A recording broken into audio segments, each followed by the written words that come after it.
good portion of us in this room have been guardians to a relative, a family member in one sense or another. I can give you an example of my life. My mom, Beatrice, 97 years old, 2 years ago passed away.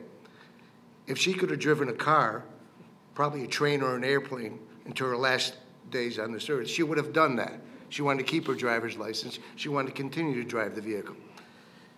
About in the early 80s, mid-80s, my brother and I decided, we have to, in some way, get the keys away from my mom. We have to not let her drive anymore. Fender benders. She was a diminutive woman, about 5'1", 5'2". We started out with one pillow. We needed two to see over the top of the steering wheel. Then eventually she needed 3 pillows to see over the top of the steering wheel.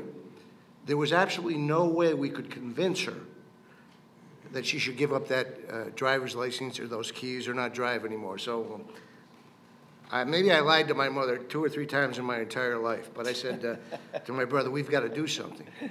So I walk into the house one day with my mom. I sit her down and I say, Mom, I've got some bad news. What is it? I said, we've become a 2-pillow state.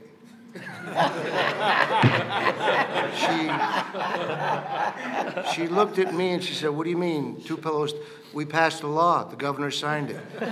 If you need more than 2 pillows, you can't drive in New York State anymore to see over the steering wheel. She said, those darn Democrats.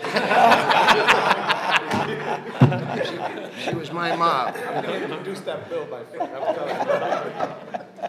I can remember, my mother was a stickler for cleaning the house, and we used to try to tell her, look, we can bring somebody in, and no, I don't want them. And it got to the point where we had to finally say, we're going to bring somebody in to clean up and to help you out because these are difficult tasks. Of course, with my mom, the first day that happened, we brought the woman in. I came over to make sure everything was going all right. The cleaning lady says, come over here. I was the assemblyman. She goes, look inside this vacuum cleaner. It was one of those clear ones. I said, there's nothing in there. I said, when are you going to vacuum? She goes, I did vacuum already. So I went up to my mom. I said, Mom, the cleaning woman came in here. She goes, I couldn't have a dirty house when the cleaning woman came in to clean my house. So sometimes you have to convince, your family members in one way or another to take that assistance. With that cleaning lady, I said, well, what does she do?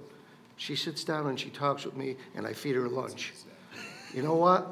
That was more important than cleaning up the house, because all her 12 brothers and sisters had passed.